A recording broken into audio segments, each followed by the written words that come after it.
धीमहि धियो यो नः प्रचोदयात्।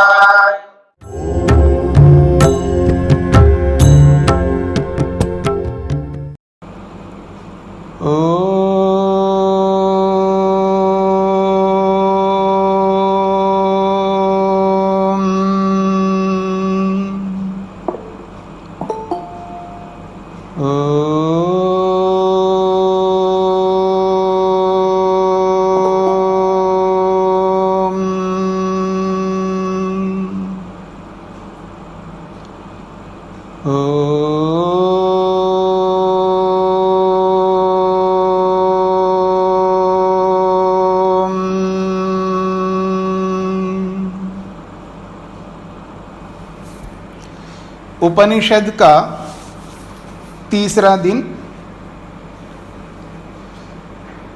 पिछले 2 दिनों में हमने भूमिका को लेकर के विचार किया है। भूमिका में एक विशेष बात पर ध्यान दिया है, भाव पर। भाव का अर्थ है अर्थ। शब्दों का जो अर्थ है वो मुख्य होता है। शब्द गौण होता है और उनका अर्थ मुख्य होता है।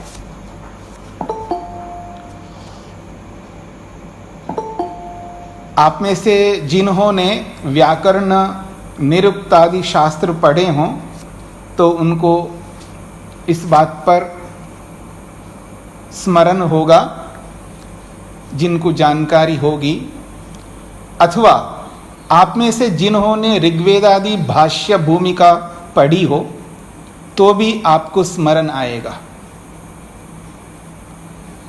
जो भाषा विज्ञान को जानते हैं, भाषा को जानते हैं,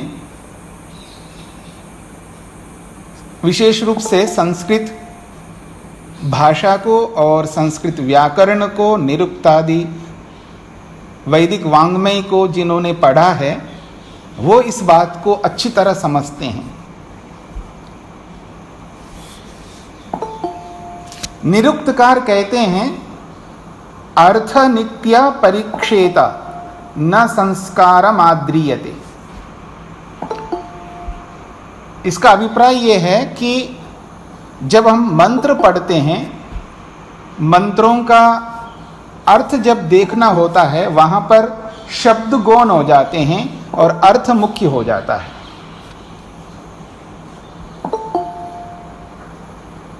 अर्थ मुख्य होता है, शब्द गौण होता है। निरुक्तकार कहते हैं न संस्कार माद्रियते। संस्कार का इतना महत्व नहीं है। यहां पर संस्कार का अभिप्राय है शब्दों की विभक्तियां, शब्दों के लिंग, और उन शब्दों में यदि कोई समास है तो समास आदि बहुत सारे शब्द के विषय हैं, बहुत सारे संस्कार शब्दों में होते हैं। तो चाहे शब्द का लिंग हो, शब्द की विभक्ति हो, समास हो, वो इतना मुख्य नहीं है जितना उस शब्द का अर्थ मुख्य होता है। तो यहाँ पर जब हम पढ़ेंगे तो यहाँ अर्थ को, भाव को मुख्य ध्यान में रखते हुए पढ़ेंगे, क्योंकि भूमिकाकार भी यही कहना चाहते हैं। तो आइए कठोपनिषद को हम प्रारंभ कर रहे हैं। प्रथमा वल्ली उपनिषद में कई अध्याय के रूप में, कई वल्ली के रूप में, कहीं अनुवाक के रूप में अलग अलग विभागों के नाम रखे गए हैं। तो यहाँ पर कठोपनिषद में विभाग का एक नाम रखा है वल्ली। वल्ली का एक अर्थ ये भी होता है लता। लता को भी वल्ली कहते हैं और विभाग को भी वल्ली कहते हैं। जैसे बांस की लकड़ी हो उसमें विभाग होते हैं ना, पौर कहते हैं जिसको, पर्व भी कहते हैं संस्कृत में। पर्व, एक पर्व, दो पर्व, तीन पर्व, ऐसे एक एक अलग अलग विभाग होते हैं लकड़ी में, बांस की लकड़ी में। उसको पर्व कहते हैं, उसको विभाग कहते हैं, उसको वल्ली भी कह सकते हैं। तो वल्ली शब्द जो है विभाग के लिए आता है। तो प्रथमा वल्ली का अर्थ है यहाँ इस कठोपनिषद का प्रथम भाग। तो इस प्रथमा वल्ली में पहला श्लोक है, ओम उशन हा वै वाजश्रवसः सर्ववेदसं ददौ तस्य नचिकेता नाम पुत्र आस। प्रथमावल्ली का पहला श्लोक। सर्वप्रथम उपनिषदकार ने ओम का उच्चारण किया है। ओम, फिर कहा उशन हा वै वाजश्रवसः सर्ववेदसं ददौ तस्य नचिकेता नाम पुत्र आस। तो किसी भी कार्य को प्रारंभ करने से पहले परमात्मा का स्मरण करना प्राचीन परंपरा में, ऋषियों की परंपरा में, महापुरुषों की परंपरा में ये चली आ रही है परंपरा, ईश्वर को स्मरण करने का। तो यहाँ पर भी श्लोक के प्रारंभ में ओम का उच्चारण करके स्मरण किया है परमात्मा को। फिर उशन हा वै वाजश्रवसः सर्ववेदसं ददौ तस्य नचिकेता नाम पुत्र आसः, ये श्लोक है। इस श्लोक से अतिरिक्त तो ओम है जो कि सबसे पहले उच्चारण किया है, परमात्मा का स्मरण किया है। इस श्लोक में दो शब्द हैं, एक है ह और एक है वै। ये ह और वै बार बार आएंगे आपको श्लोकों में, मंत्रों में। और यहां एक बार अच्छी प्रकार समझ लीजिएगा, क्योंकि बार बार ये शब्द आते रहेंगे, तो इनका अर्थ क्या होता है इसको समझने का प्रयत्न करना है। सबसे पहले, जैसा कि भूमिका में मैंने आपके सामने संकेत किया था कि 4 प्रकार के शब्द होते हैं। एक होता है प्रातिपदिक संज्ञावाची शब्द, एक होता है क्रियापद, और दूसरा होता है उपसर्ग जो कि क्रियापदों के साथ लगते हैं, और एक होता है अव्यय जिसको अव्यय शब्द से कहा है। तो 4 प्रकार के शब्द होते हैं, प्रातिपदिक, क्रियापद, उपसर्ग और अव्यय। तो यहां पर जो ह और वै शब्द है दो, ये अव्यय कहलाते हैं। देखिए, एक होता है व्यय और एक होता है अव्यय। न व्यय अव्यय। व्यय का अर्थ होता है बदलना, परिवर्तित होना। व्यय शब्द का अर्थ होता है बदलना, परिवर्तित होना। शब्दों में परिवर्तन होता है। जैसे राम शब्द है, एक ही प्रकार का नहीं होता है। रामः रामौ परिवर्तित हो गया, रामाः परिवर्तित हो गया, बदल गया। रामम रामो रामान, रामेण रामाभ्याम, रामई, बदलता जा रहा है ना शब्द, एक जैसा नहीं रहता। इसको कहते हैं व्यय, बदलने वाला शब्द है। अनेक प्रकार से शब्द बदलते रहते हैं।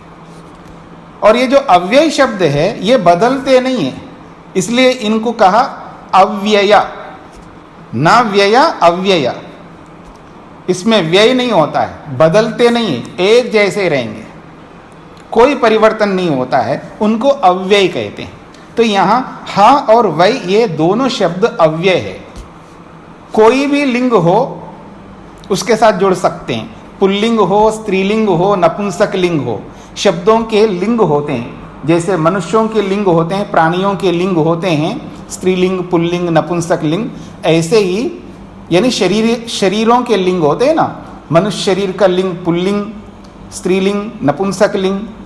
ऐसे ही शब्दों के भी लिंग होते हैं, कोई शब्द पुल्लिंग में, कोई शब्द स्त्रीलिंग में, कोई शब्द नपुंसक लिंग में, ऐसे होते हैं। तो ये जो अव्यय होते हैं इसके कोई लिंग नहीं होते हैं। इसको पुल्लिंग के साथ जोड़ दो वैसा ही रहेगा, स्त्रीलिंग के साथ जोड़ दो वैसा ही रहेगा, नपुंसक लिंग के साथ जोड़ दो वैसा ही रहेगा। इसकी विभक्तियां नहीं होती हैं। इसके लिंग नहीं होते हैं, इसमें कोई परिवर्तन नहीं होता है, ऐसे शब्दों को अव्यय कहते हैं। तो हा और वै ये दोनों शब्द अव्यय है। और आप में से बहुत सारे लोग हैं जिन्होंने मेरे से व्याकरण पढ़ा है, तो व्याकरण पढ़ते समय एक ग्रंथ भी पढ़ा है जिसमें केवल अव्ययों की चर्चा है, और उन अव्ययों को आप में से बहुत सारे लोगों ने पढ़ा है। उन अव्ययों के क्या क्या अर्थ होते हैं, तो उन्हीं अव्ययों में ये दो अव्यय आए हैं इस पहले श्लोक में।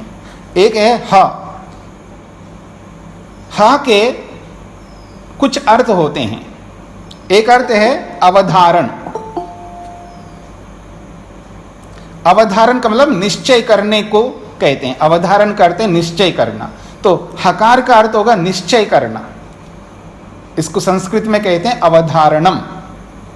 तो अवधारणे अर्थे ह वर्तते, निश्चय करने अर्थ में हकार है एक अर्थ। दूसरा अर्थ है विनिग्रह। विनिग्रह का अर्थ होता है ग्रहण करना।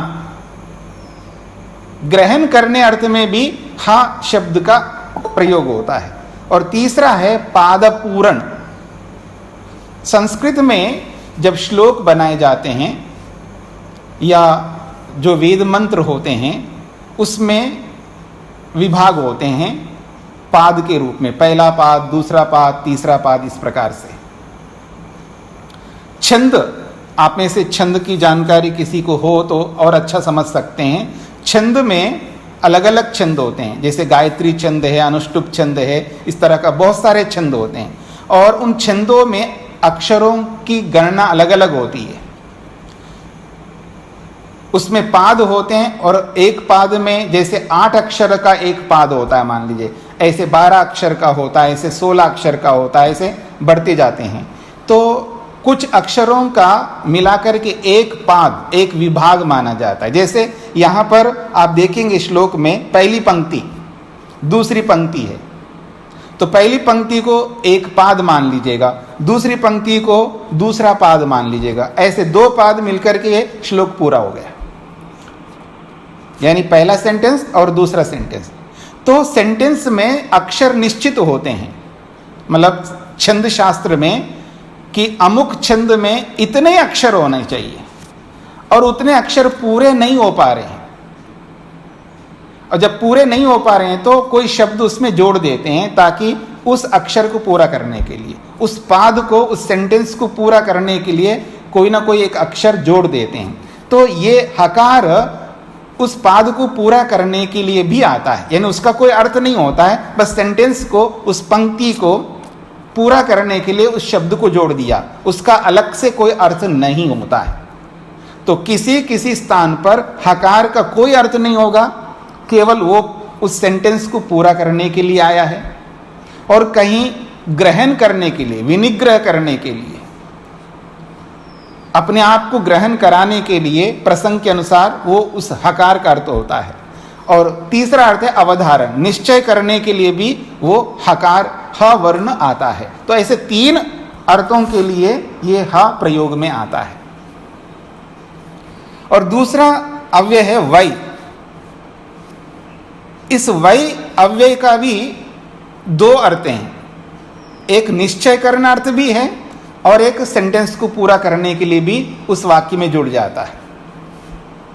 तो यहां दोनों अर्थ आप ले सकते हैं कि हकार का और वै, इस शब्द का दोनों का एक ही अर्थ है, या निश्चय करना।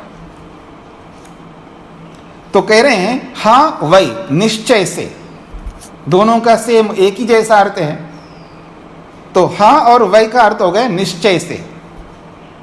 अवधारण कर लिया कि निश्चय से, क्या निश्चय है? इसमें वाजश्रवसा, जो नचिकेता का पिता है, वो उसको संकेत किया जा रहा है, वाजश्रवसः। ये जो वाजश्रवस नामक नचिकेता का जो पिता है वो निश्चय करता है। क्या निश्चय करता है? सर्ववेदसम, वो याग करना चाहता है।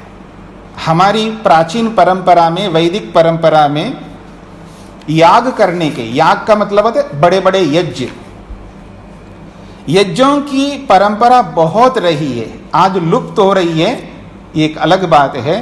तो प्राचीन परंपरा में यज्ञों की परंपरा बहुत रही है, अलग अलग प्रकार के यज्ञ होते थे, सैकड़ों प्रकार के यज्ञ होते थे। उन यज्ञों में एक बहुत महत्वपूर्ण यज्ञ है जिसका नाम है सर्ववेदस नामक। तो सर्ववेदस नामक एक याग होता था, उस याग को किया जाता था और बहुत विशेष याग माना जाता था।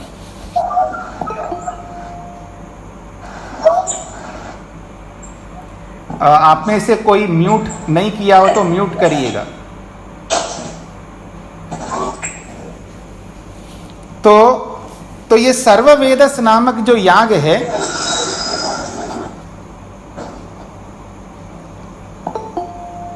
ये याग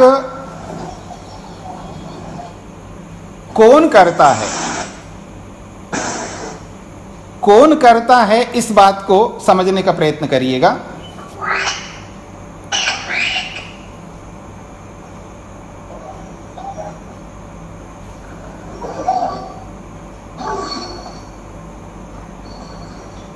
मेरे को दिख नहीं रहा है, कोई आप में से म्यूट नहीं किया हुआ है, म्यूट नहीं किया है, उनकी आवाज आ रही, डिस्टर्बेंस हो रहा है।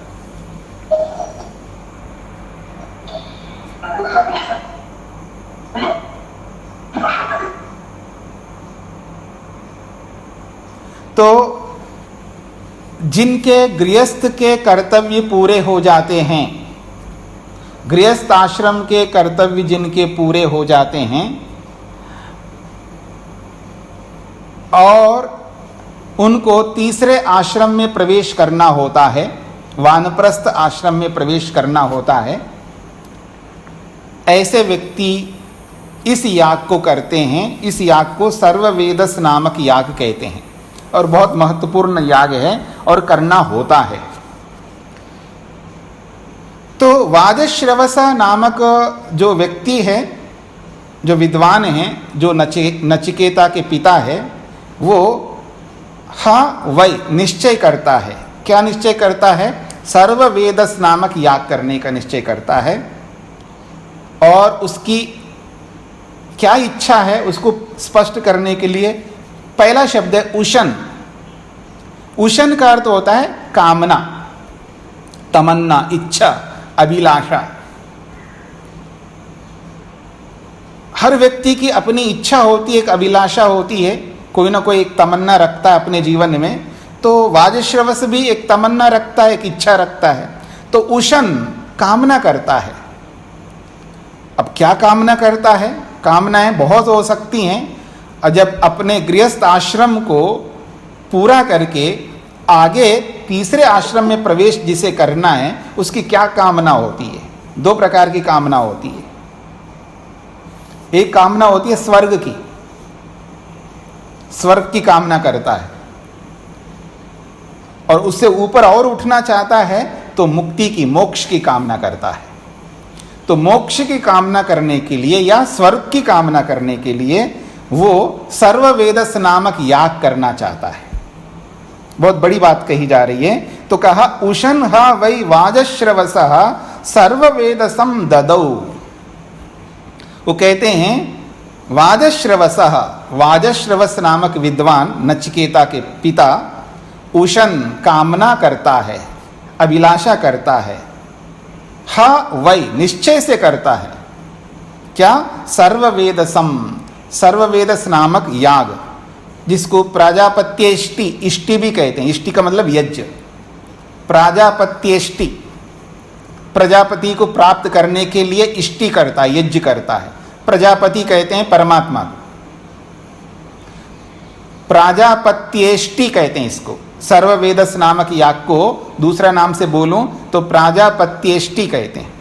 प्रजापति को प्राप्त करने के लिए इष्टि, यज्ञ करना, यह है सर्ववेदस नामक याग। तो वो वाजश्रवस कामना करता है, निश्चय पूर्वक वो सर्ववेदस नामक याग करना चाहता है। इसलिए कहा ददौ। ददौ का मतलब है उसने सर्ववेदस नामक याग किया, कर दिया जी, उन्होंने याग कर दिया। और उसमें करता क्या है, ये बहुत बड़ी बात है। जो आप में से बहुत सारे लोग हैं, उनको सुनना चाहिए। ये सर्ववेदस नामक याग क्या होता है? इसमें सर्वस्व त्याग करना होता है। त्याग, जब गृहस्थ आश्रम को पूर्ण करके तीसरे आश्रम में प्रवेश करना चाहता है व्यक्ति, उसको सर्ववेदस नामक याग करना होता है। और उस याग में सर्व शब्द ही ये कहता है सब कुछ त्याग करना है, सब त्याग करके आगे बढ़ना है। तो कहा जा रहा है उशन्हा वै वाजश्रवसः सर्ववेदसं ददौ, कामना करता हुआ, अभिलाषा करता हुआ, स्वर्ग या मुक्ति की कामना करता हुआ निश्चय से वाजश्रवस नामक विद्वान सर्ववेदस नामक याग ददौ किया। ये पहली पंक्ति का अर्थ हुआ। तस्य नचिकेता नाम पुत्र आसा। तस्य, ये तस्य जो है सर्वनाम है, वाजश्रवस शब्द के लिए आया है। तस्य का मतलब है उस वाजश्रवस के। हा फिर वापस आया, हा यानी निश्चय से। निश्चय से उस वाजश्रवस नामक व्यक्ति के नचिकेता नाम पुत्र आसा, नचिकेत नाम वाला पुत्र था। आशा का मतलब है था, ये क्रियापद है आशा। जैसे आप बोलते हैं बभूव, भूतकाल को बताने के लिए संस्कृत में 3 प्रकार की क्रियापद हैं। एक अद्यतन होता है, एक अनद्यतन होता है और एक परोक्ष होता है। तो 3 प्रकार के भूतकाल होते हैं, यानी 3 प्रकार की क्रियापद होते हैं भूतकाल को बताने के लिए संस्कृत में। अद्यतन का मतलब है जो आज हमने किया है। अद्यतन का मतलब है आज हमने जो कुछ भी अभी तक किया है पीछे, उसको अद्यतन भूतकाल कहते हैं। उसके लिए अलग प्रकार की क्रियापद का प्रयोग होता है। और एक होता है अनद्यतन, जो आज का नहीं है, कल किया, 2 दिन पहले किया, 1 महीने पहले किया है, या 1 साल पहले किया है, 10 साल पहले हमने किया है, या 20 साल पहले हमने किया है, या आप में से कोई 80 साल के हैं तो 80 साल पहले किया है, उसको अनद्यतन भूतकाल कहते हैं। और एक तीसरा एक भूतकाल होता है, ये इन दोनों भूतकालों से भिन्न होता है, अलग होता है, जिसको आपने मैंने नहीं देखा उस भूतकाल को। उसके लिए शब्द आता है परोक्ष भूत, यानी हमारे सामने नहीं हुआ, चाहे आप 80 साल के हो, 90 साल के हो या कितने ही साल के हो, आपके सामने वो नहीं हुआ है, उसके लिए परोक्ष भूत का प्रयोग होता है। जैसे मर्यादा पुरुषोत्तम श्री रामचंद्र बभूव, ऐसा मैं बोलूं। कल आपने देखा होगा मर्यादा पुरुषोत्तम श्री रामचंद्र के विषय में, तो मैं ये कहूं मर्यादा पुरुषोत्तम श्री रामचंद्र हुए, ऐसा अगर मेरे को बोलना है संस्कृत में तो मैं बोलूंगा, क्योंकि हमारे सामने तो हुआ नहीं, आपके सामने भी नहीं हुआ, तो मैं बोलूंगा मर्यादा पुरुषोत्तम श्री रामचंद्र बभूव, या आशा, ऐसा बोल सकता हूं। तो आशा कहो बभूवा कहो एक ही बात है। तो यहां हमारे सामने तो नचिकेता नहीं हुए, इसलिए यह कहा जा रहा है तस्य नचिकेता नाम पुत्र आशा। उस वाजश्रवस का एक पुत्र जिसका नाम था नचिकेता, तो नचिकेता नाम वाला एक पुत्र आशा था। ये पहले श्लोक का अर्थ हो गया पूरा। तो ओम उशन्हा वै वाजश्रवसः सर्ववेदसं ददौ तस्य नचिकेता नाम पुत्र आसा। उशन कामना करता हुआ, कौन? वाजश्रवसा। कैसी कामना कर रहा है? स्वर्ग या मुक्ति की कामना करने के लिए हाँ वही निश्चय पूर्वक उसने सर्ववेदस नामक याग को ददौ किया। और तस्य हा नचिकेता नाम पुत्र आसा। उस वाजश्रवस का नचिकेता नाम वाला एक पुत्र था। ये पहला श्लोक पूरा हो गया। अब हम आगे बढ़ते हैं। तम ह कुमारम संतम दक्षिणासु नियमानासु श्रद्धा आविवेशासु अमन्यत। दूसरे श्लोक को लेकर के हम विचार कर रहे हैं। देखिए, श्लोक में पद शब्द थोड़ा अलग प्रकार के आपको दिखेंगे और नीचे जो अर्थ दिया है एक एक पद को अलग करके, तो जब अलग अलग पद लिखेंगे तो अलग रूप में दिखाई देंगे। देखिए, आप देखेंगे यहां पर सोमन्यता है, सोमन्यता। जब नीचे देखेंगे वो अलग से दिखेगा, सह अमन्यता। तो संधि करने पर अलग दिखाई देता है और संधि को अलग करेंगे तो अलग दिखाई देंगे। तो ये सब जगह आपको ऐसे ही समझना है। श्लोक में शब्दों का रूप स्वरूप थोड़ा अलग ढंग से आपको दिखाई देगा, लेकिन नीचे उन शब्दों को जब अलग अलग रख करके उनका अर्थ बताएंगे तब उनका स्वरूप थोड़ा अलग दिखाई देगा आपको। तो उसमें कोई घबराने की बात नहीं है। श्लोक में ऐसा था, यहाँ ऐसा क्यों हुआ, तो ये संधि के कारण से हुआ है, ऐसा समझ लीजिएगा।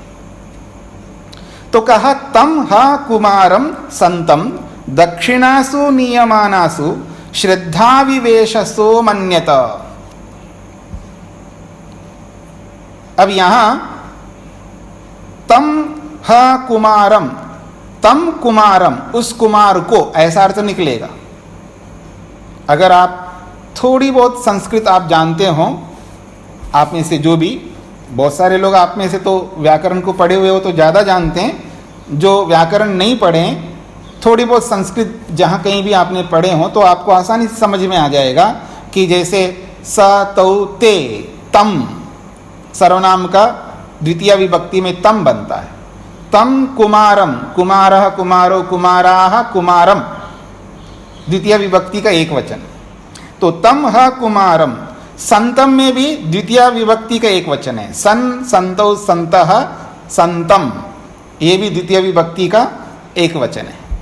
तो तम ह कुमारन संतम का अर्थ होगा वह ये जो कुमार, वो जो ये बालक है तो द्वितीय विभक्ति में, पर द्वितीय विभक्ति का अर्थ ना करते हुए इसका अर्थ ये समझना है कि वह ये जो बालक है विद्यमान है। कहाँ पर विद्यमान है? संतम का मतलब है विद्यमान है। कहाँ पर है? जहाँ सर्ववेदस नामक याग हो रहा है, जहाँ पिता वाजश्रवस ने जो याग किया है, याग वहाँ पर वो भी विद्यमान है। उसका पुत्र नचिकेता नामक जो पुत्र है वो उस याग के स्थल पर वो भी विद्यमान है। तो तम हा कुमारम संतम, वहाँ ये बालक, ये कुमार, ये नचिकेता संतम विद्यमान है। किस परिस्थिति में वहाँ विद्यमान है? तो कहते हैं दक्षिणासु नियमानासु,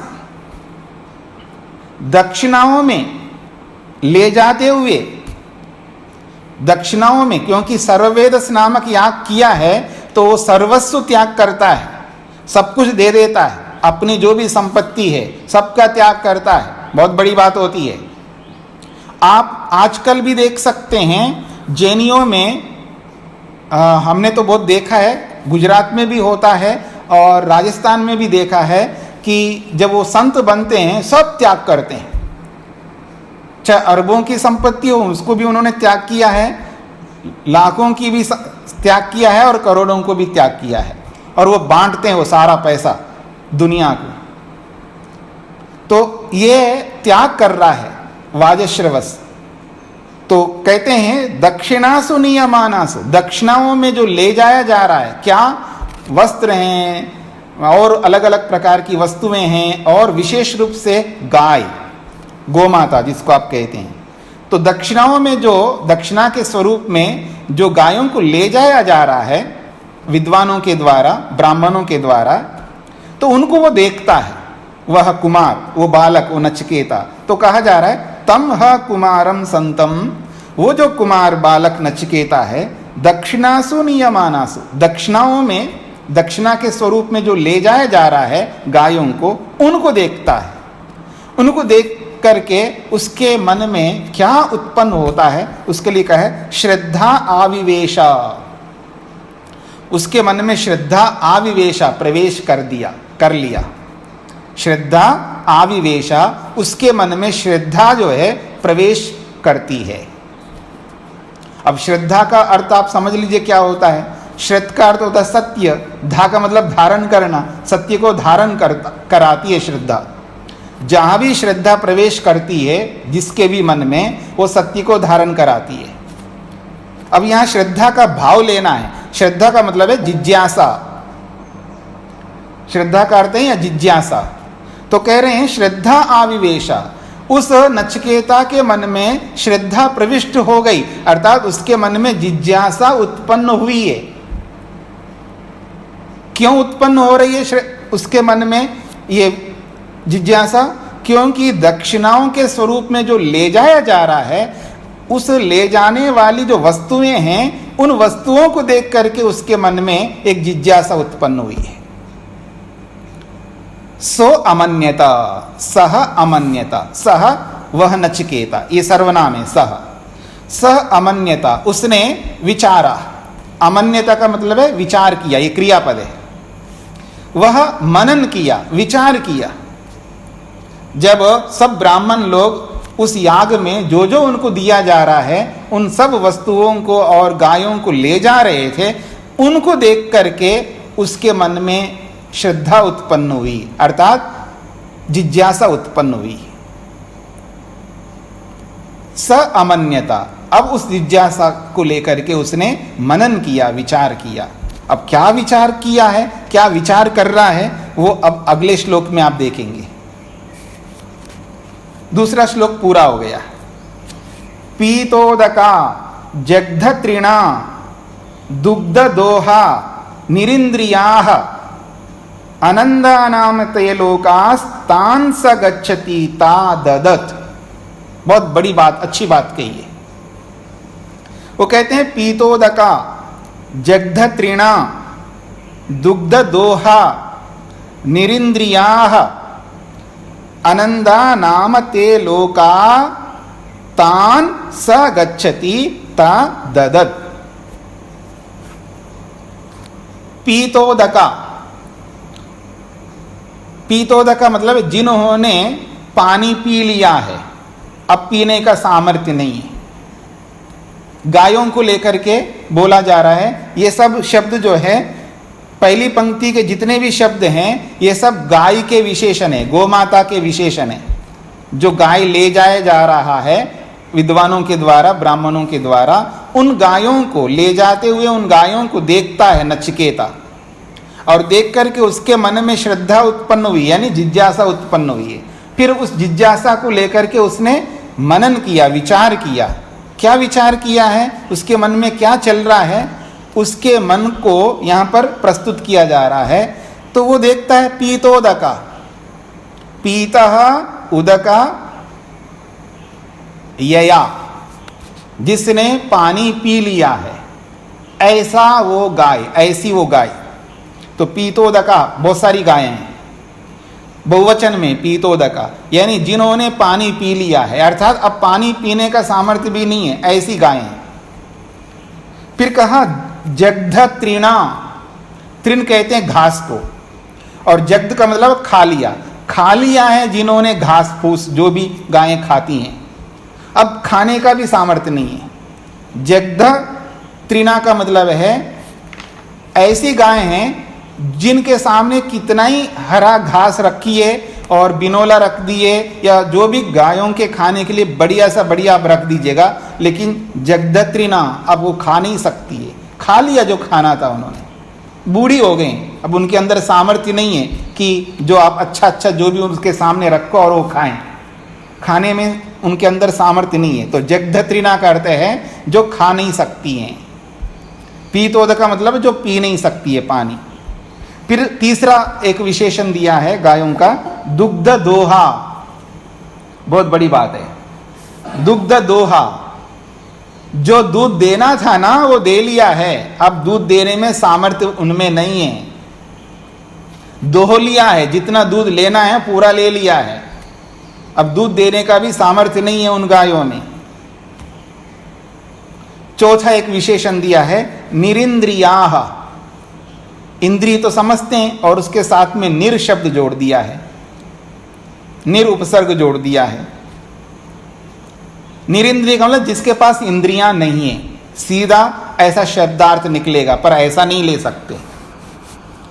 आगे कभी निषेध के विषय में जहाँ कहीं आएगा ना विशेष रूप से, वह मैं आपके सामने रखूंगा। निषेध के बहुत सारे अर्थ होते हैं। जिसको आप मना करते हो ना, नहीं, नहीं चाहिए, नहीं, जो भी निषेध करते हैं आप, उस निषेध का एक अर्थ नहीं होता है, बहुत सारे अर्थ होते हैं। तो यहाँ निषेध है, यहाँ निरिंद्रिय का मतलब इंद्रियों का निषेध किया जा रहा है। यानी ऐसी गाय हैं, उन गायों में इंद्रियां ही नहीं है। इंद्रिय का मतलब देखने की इंद्रिय, आंखें हैं, सुनने के लिए कान हैं, सूंघने के लिए नाक है, उनका जिह्वा है, बहुत सारी इंद्रियां हैं जैसे हमारे में ऐसे, लेकिन यह इंद्रियों का निषेध किया जा रहा है। निरिंद्रिया, यदि ऐसी गायें जिनमें इंद्रियां ही नहीं है, पर ऐसा अर्थ नहीं है, निषेध के बहुत सारे अर्थ होते हैं। तो यहाँ निर शब्द जो है अल्प अर्थ को कहता है, अल्प, बहुत कम, यानी बहुत कम इंद्रियां हैं, अर्थात दिखाई बहुत कम दिखाई दे रहा है। आंखें तो है, ऐसा नहीं आंखें नहीं है, आंखें हैं पर दिखाई कम दे रहा है उनको। कान तो हैं गायों में, लेकिन कान होते हुए भी सुनाई कम दे रहा है। अब कितने हाँकते रहो, सुन ही नहीं पा रही हैं। आपके सामने गड्ढा आ गया है, आपके सामने पानी आ गया है, वो देख नहीं पा रही हैं गायें, मतलब ना देख पा रही है, ना सुन पा रही है, ना सूंघ पा रही है। इंद्रियां ऐसी हो गई, शिथिल हो गई है, बूढ़ी हो गई इंद्रियां। तो उसके लिए कहा निरिंद्रिया, जिनकी इंद्रियां बहुत अल्प है, यानी बहुत शिथिल हो गई है, बहुत कमजोर हो चुकी है, ऐसी गायें। तो 4 विशेषण दिए हैं गायों के लिए। पहला विशेषण है पीतोदका, जो बिचारी गाय ऐसी हैं जो पानी तक पीने में असमर्थ हैं। ऐसी गाय हैं बिचारी जो घास फूस भी खाने में असमर्थ हैं। तीसरा विशेषण है जो दूध देने में असमर्थ हैं। और चौथा विशेषण है जो कि बिचारी ऐसी गायें हैं, देख नहीं सकती है, लूली, लंगड़ी और अंधी और इस तरह की गायें हैं जो जिनकी इंद्रियां बहुत कमजोर हो चुकी हैं। ऐसी गायों को ये वाजश्रवस नामक विद्वान पंडित जो है, कंजूस आदमी, मोटी भाषा में बोलो, ऐसी गायों को दे रहा है। और उन गायों को देते हुए, ले जाते हुए वो विद्वान अब जो दिया है आपने, अब लेना तो है, मेरे पास तो कुछ है ही नहीं है, यानी ले जाने वालों के पास तो है ही नहीं, इसलिए तो ले जा रहे हैं। अब जैसा भी आपने दिया वो तो लेना ही, उसके पास तो है ही नहीं है, तो ले जा रहे पंडित लोग। पर नचिकेता उनको देख रहा है कि मेरे पिताजी क्या कमाल कर रहे हैं, क्या दे रहे हैं उनको, देने के नाम से त्याग तो कर रहे हैं, वो भी सर्ववेदस नामक याग कर रहे हैं, लेकिन दे क्या रहे हैं? ऐसी गायें दे रहा है जो पानी नहीं पी सकती है, घास फूस खा नहीं सकती है, दूध नहीं दे सकती है, देख सुन नहीं सकती है। ऐसी लूली, लंगड़ी, बूढ़ी, अंधी गायें दे रहे हैं जो दूध नहीं दे सकती है।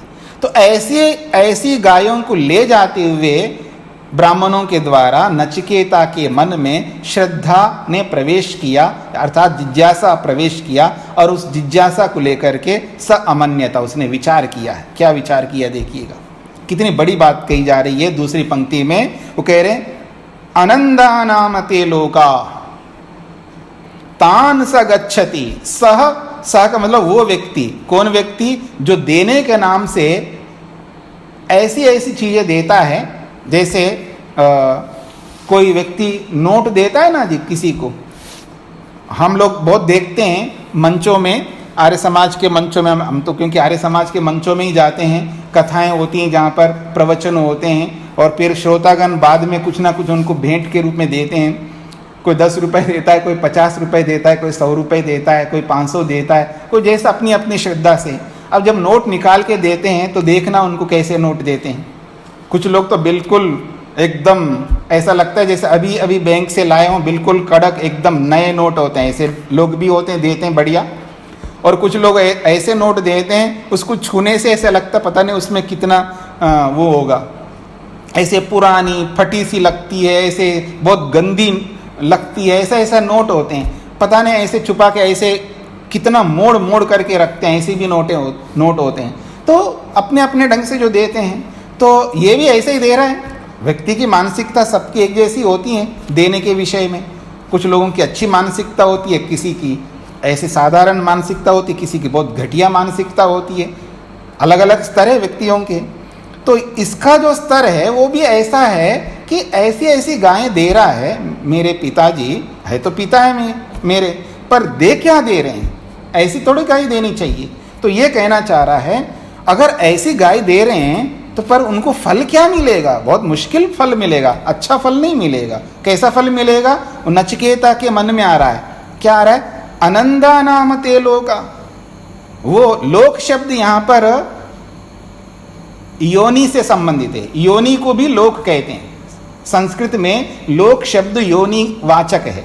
योनि का मतलब अलग अलग योनि, मनुष्य योनि, पशु योनि, पक्षी योनि, अलग अलग योनियां होती है। तो कहते हैं अनंदा नाम ते लोका, उन योनियों को प्राप्त होंगे जिन योनियों में अनंदा, कोई आनंद नहीं मिलेगा उसको, कोई सुख नहीं मिलेगा, दुखी मिलेगा।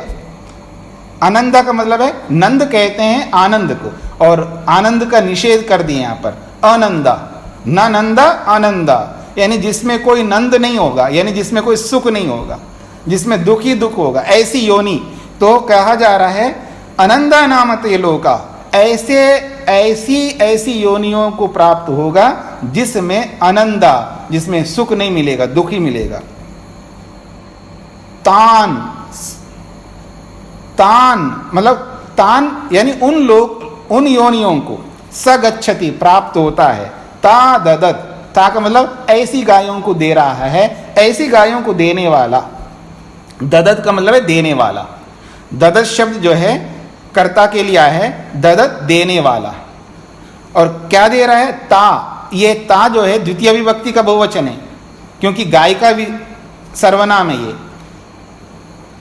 जैसे आप पढ़ेंगे ना, सा ते ताह, सा ते ताह, ताम ते ताह, द्वितीय विभक्ति में भी वैसा ही रहेगा, ताह। विसर्ग तो वो संधि कारण सट गया है, तो ता का मतलब है उनको, उन गायों को ददत दे रहा है, ऐसी गायों को दे रहा है, ऐसी गायों को देने वाला। तान स गच्छति, उन योनियों को जाता है जिन योनियों में कोई आनंद नहीं मिलता, कोई सुख नहीं मिलता है। अब दे भी रहा है और उसका फल जो है दुख मिले, फिर ऐसा देना तो व्यर्थ है, ऐसा उसके मन में आ रहा है, नचिकेता के मन में। क्या अच्छी बात पुत्र सोच रहा है, देखिएगा। तो ऐसी गाय मत दो जो पी नहीं सकती, खा नहीं सकती, दूध नहीं दे सकती, जो देख सुन नहीं सकती, ढंग से चल नहीं सकती।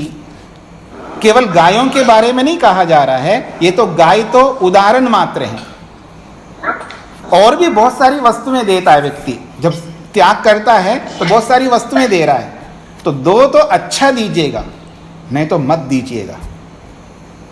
क्या दे रहे हैं, अगर ऐसा दिया तो उसका फल के रूप में तो दुख मिलेगा मेरे पिता को, और ऐसी योनियों को प्राप्त होगा जिन योनियों में सुख नामक कोई वस्तु नहीं मिलेगी, सुख ही नहीं मिलेगा उसको, क्योंकि मनुष्येतर योनियों में दुख ही दुख है। याद रखना, ये मत समझना कि आप लोगों के घरों में कुत्ते हैं या बिल्लियां हैं, बड़े डनलप के गद्दियों में सोते हैं, बढ़िया बढ़िया आप खिलाते पिलाते बहुत अच्छा रखते हैं, बहुत अच्छी बात है, पर वो परतंत्रता में है, वो स्वतंत्र नहीं है, आपके अधीन है। और परतंत्रता से जितना दुख आत्मा को मिलता है उतना दुख और कहीं नहीं मिल सकता।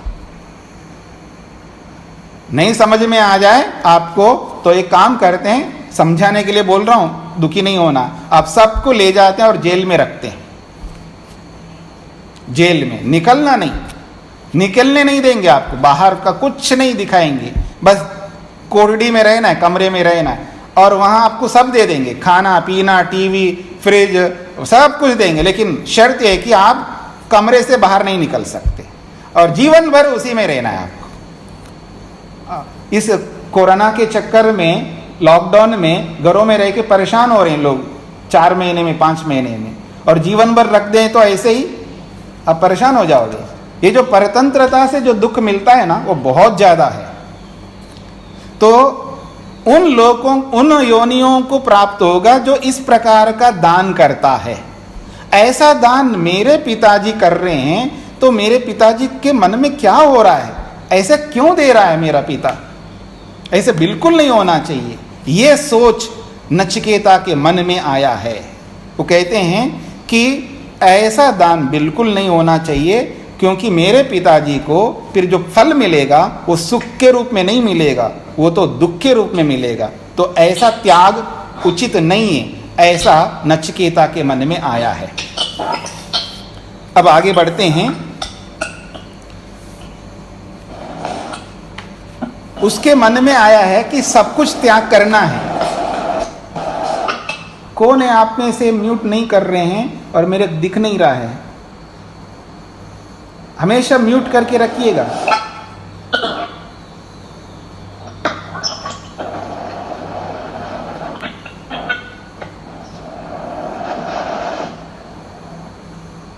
हाँ जी, तो अगला श्लोक है चौथा।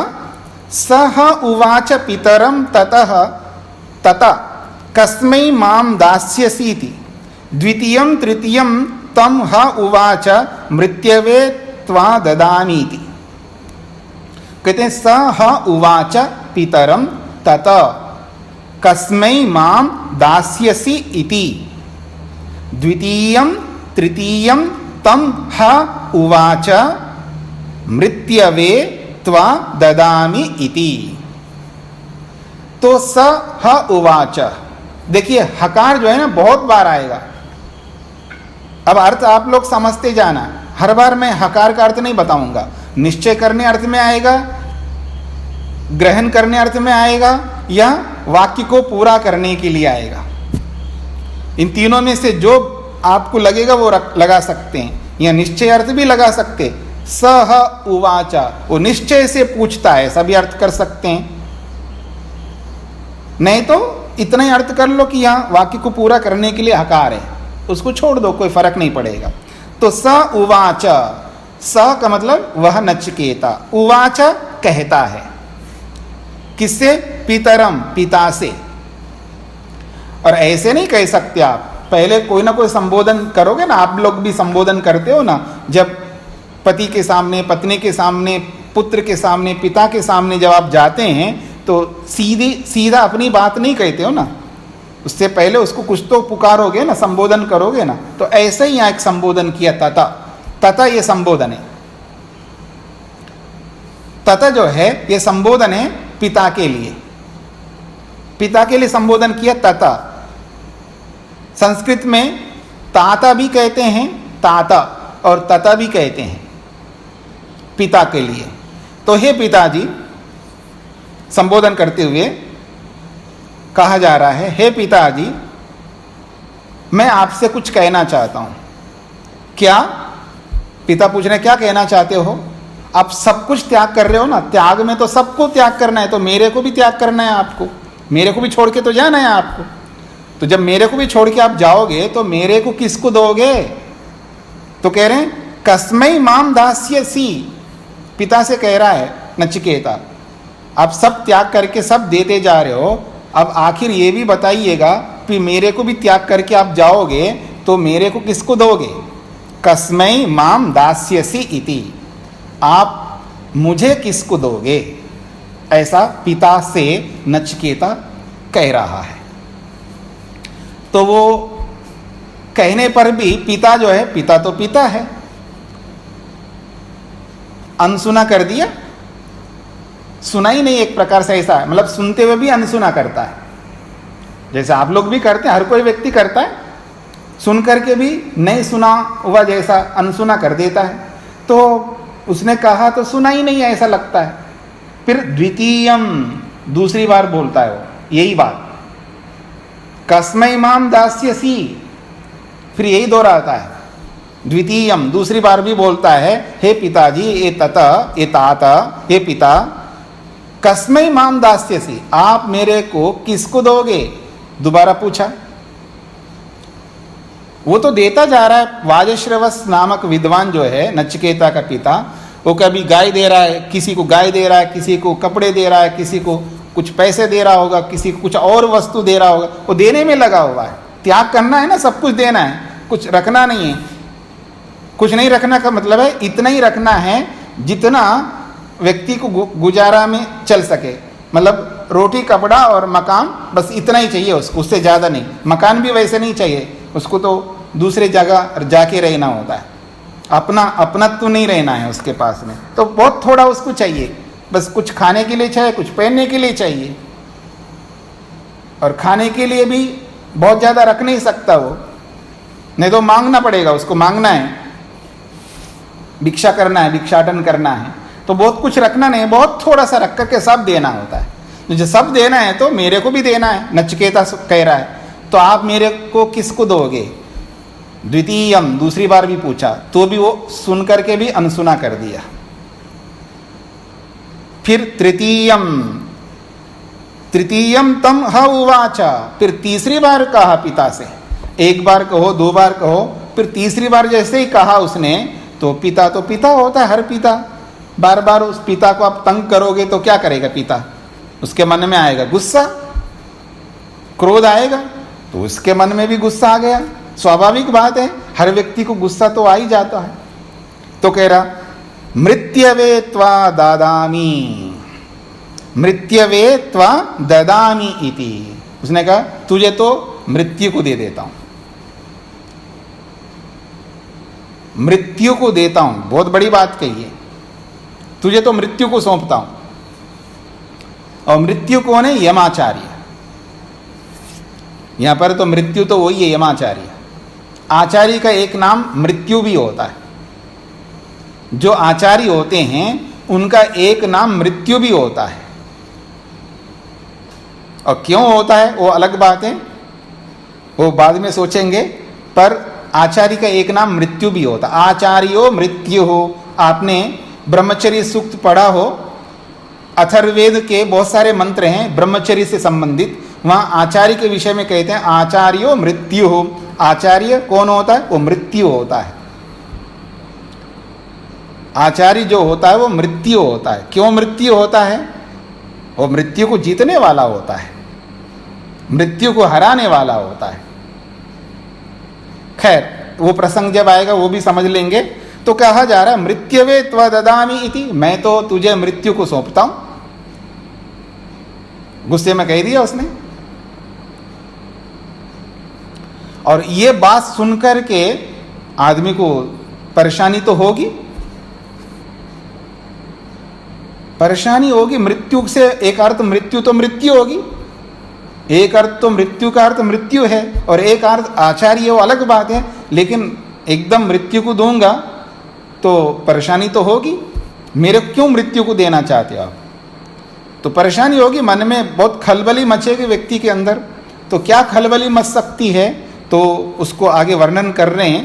कहते हैं बहुनाम एमि प्रथमो बहुनाम एमि मध्यमहम किम स्विद यमस्य कर्तव्यम यन मयाद्य करिष्यति।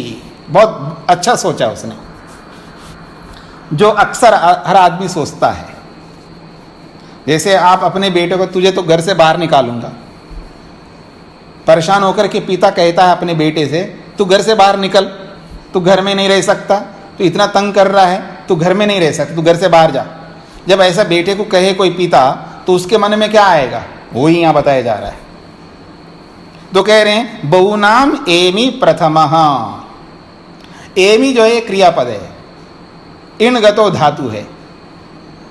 और आपको, अगर आप में से बहुत सारे लोग हैं ना, एमी को समझ सकते, ई है और मिप प्रत्यय है, और दोनों को मिलाएंगे तो एमी बन जाएगा गुण होकर के।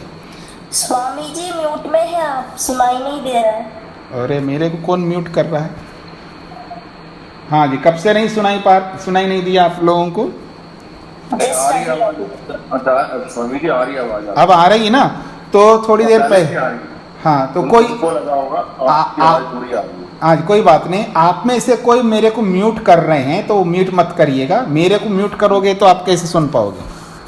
नहीं, सबके पास आ रही आवाज। ठीक है, ठीक है, ठीक है जी। तो बहुनाम एमि प्रथमो बहुनाम एमि मध्यमः किम स्विद यमस्य कर्तव्यम यद मया अद्य करिष्यति। ये 5वां श्लोक है। वो कहता है, नचिकेता सोच रहा है, मन में सोच रहा है। जब उसने कहा मैं तुझे मृत्यु को सौंप दूंगा, तो उसके मन में एक खलबली मची है, जैसे कोई भी पिता अपने पुत्र को ये कहे तू बहुत तंग कर रहा है मेरे को, तू घर से निकल, तू घर में नहीं रह सकता, तू घर में रहने लायक नहीं। ऐसा गुस्से में अगर पुत्र को पिता कह दे तो पुत्र के मन में क्या आ सकता है, क्या सोचेगा वो, वही सोच यहाँ पर प्रस्तुत किया जा रहा है। नाटक में जो बताया जाता है ना, याद रखना, तो दुनिया में जो होता है या दुनिया में जो हो सकता है उसी को तो लेकर के बताएंगे, तो वही बताया जा रहा है यहाँ पर। तो नचिकेता के मन में भी ये बात आ गई। क्या बात आई है कि बहु नाम, बहुत सारे, यानी उसके इर्द गिर्द बहुत सारे लोग होते हैं, भाई होते हैं और बहनें होती हैं और पड़ोस के मित्र होते हैं, उसका जो भी ग्रुप होता है उसके ग्रुप में जितने भी लोग होंगे उन सब में मैं तो अव्वल दर्जे का हूँ, मैं प्रथम हूँ, मैं किसी से कम नहीं हूँ। उसके ग्रुप के, उसके मित्र, उसके साथी, उसके भाई, उसके बहनों के बीच में वो अपने आप को क्या समझता है, मैं इन सब में बेस्ट हूँ, ऐसे समझेगा ना। आप भी तो ऐसे समझते हैं, सामने वाले को तो आधा मानते हैं, अपने आप को पूरा मानते हैं, मैं इससे कम नहीं है। पति क्या सोचता है पत्नी के सामने, इससे अधिक अकल है मेरे पास, ये पति के मन में रहता है। और पत्नी के मन में भी कोई, पत्नी थोड़ी कम है, पत्नी भी सोचती है कि इससे ज़्यादा अकल है मेरे पास, ठीक है। अध्यापक भी यही सोचता है, विद्यार्थी से अधिक अकल है मेरे में। और विद्यार्थी भी, कोई कोई ऐसा भी विद्यार्थी होता है, ये जो पढ़ा रहा है ना इससे अधिक अकल मेरे पास है, तो विद्यार्थी भी ऐसा सोच सकता है। तो हर आदमी अपने आप को ऊपर रखता है, सामने वाले को कम रखता है। ये दुनिया में एक सामान्य नियम है।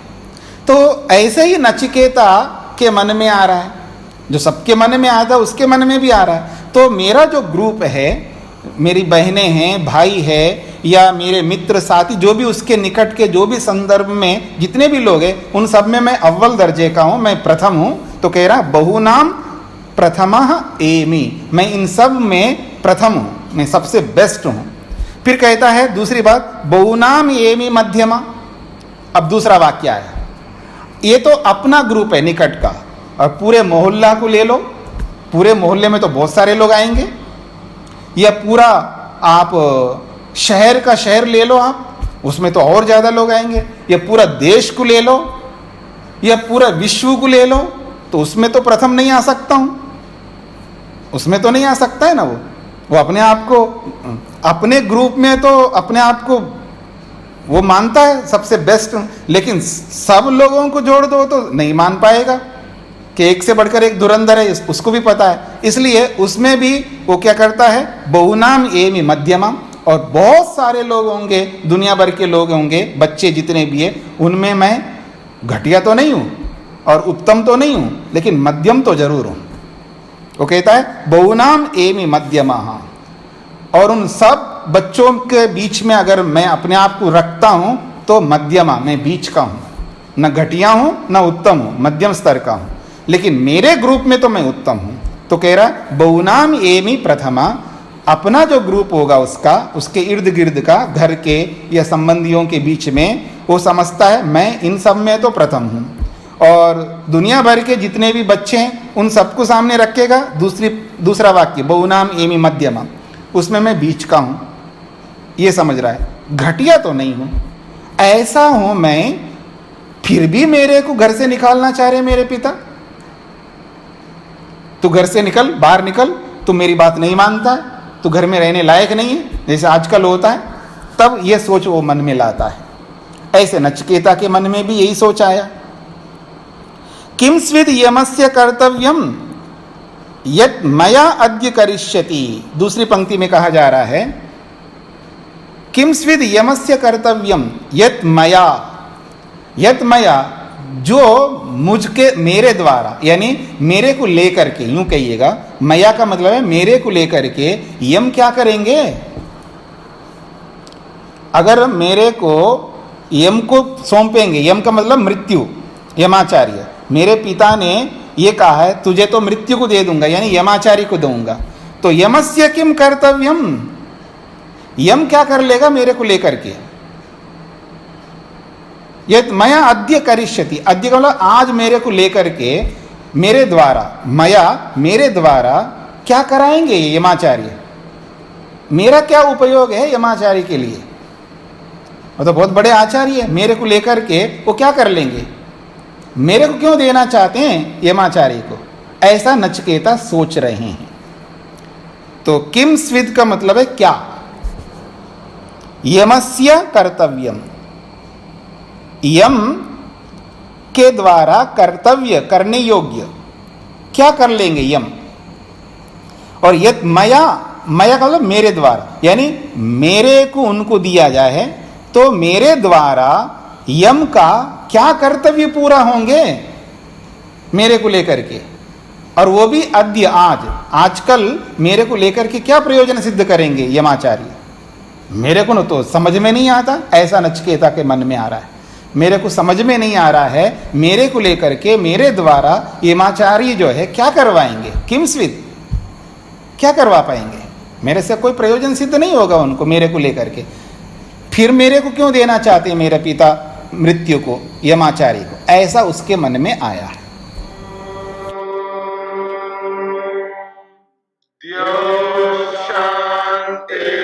शांतिरंतरिक्षं शांति पृथिवी शांतिरापः शांतिरोषधयः शांतिः वनस्पतयः शांतिर्विश्वे देवाः शांतिर्ब्रह्म शांति सर्वं शांति शांतिरेव शांति शामा शांतिरेधि। ओम